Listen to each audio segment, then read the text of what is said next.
नमस्कार, रिपब्लिक भारत का digital platform देख रहे हैं आप। मेरा नाम है महिमा। ठीक एक साल पहले देश का दिल जोर जोर से धड़क रहा था। चंद्रयान 2 की असफलता का ख्याल आ रहा था। वो बातें परेशान कर रही थी। निगाहें अंतरिक्ष में कामयाबी की नई इबारत लिख रहे विक्रम और प्रज्ञान पर थी, जिन्हें चंद्रयान 3 मिशन के तहत चांद पर पहुंचाया गया था।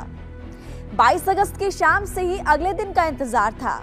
काउंटडाउन शुरू हुआ और फिर 23 की शाम एक ही झटके में भारत के वैज्ञानिकों ने दुनिया को अपना रुतबा बता दिया।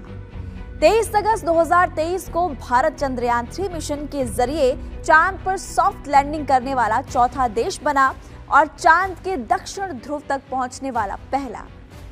पीएम नरेंद्र मोदी ने उसी दिन ऐलान कर दिया कि 23 अगस्त देश के सुनहरे अक्षरों में अंकित हो चुका है और अब देश कामयाबी का जश्न हर साल मनाएगा। शिव शक्ति पॉइंट के जरिए अंतरिक्ष पर नाम दर्ज कराने वाले दिन को राष्ट्रीय स्पेस डे नाम दिया गया। आज भारत अपना पहला राष्ट्रीय अंतरिक्ष दिवस मना रहा है।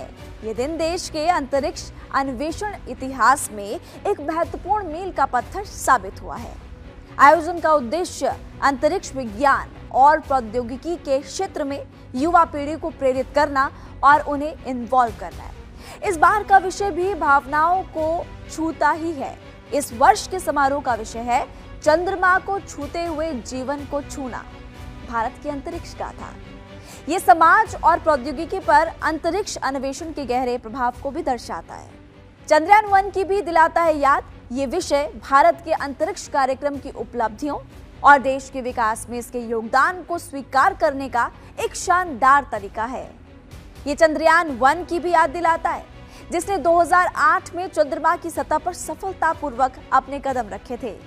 ये मिशन भारत के अंतरिक्ष अन्वेषण यात्रा में एक महत्वपूर्ण मील का पत्थर था। चंद्रयान 3 ने बढ़ाया था हमारा मान। जी हाँ, आज 23 अगस्त 2024 है और ठीक एक साल पहले चंद्रयान 3 ने हमारा मान बढ़ाया था। देखते ही देखते एक साल बीत गया और संयोग तो देखिए कि हमारे प्रज्ञान की ओर से जुटाए आंकड़ों ने दुनिया को एक और अद्भुत जानकारी से नवाज दिया है। एक बेहद खूबसूरत जानकारी जो पिछले दिनों नेचर नाम की शोध पत्रिका में भी छपी। प्रज्ञान के जुटाए आंकड़ों से निष्कर्ष निकाला गया कि शीतल चंदा मामा पर कभी गर्म लावा बहा करता था। पत्रिका में प्रकाशित विश्लेषण चंद्रमा पर मिट्टी की माप पर आधारित है, जिसे कि प्रज्ञान रोवर द्वारा सतह पर 100 मीटर की दूरी तय करते हुए रिकॉर्ड भी किया गया। जब तक सूरज और चांद रहेंगे तब तक चंद्रयान 3 चंद्रमा पर मौजूद रहेगा। इसरो अध्यक्ष एस सोमनाथ पर देश को गर्व है। उन्होंने एक इंटरव्यू में कहा था कि जब तक सूरज और चांद रहेंगे तब तक चंद्रयान 3 चंद्रमा पर मौजूद रहेगा। और जिस तरह से प्रज्ञान के भेजे हुए आंकड़ों और जानकारियों को दुनिया परख रही है, समझ रही है, उनका आकलन और विश्लेषण कर रही है, उससे निश्चित तौर पर कहा जा सकता है कि यकीनन हमारा चंद्रयान 3 देश का मान बढ़ा रहा है।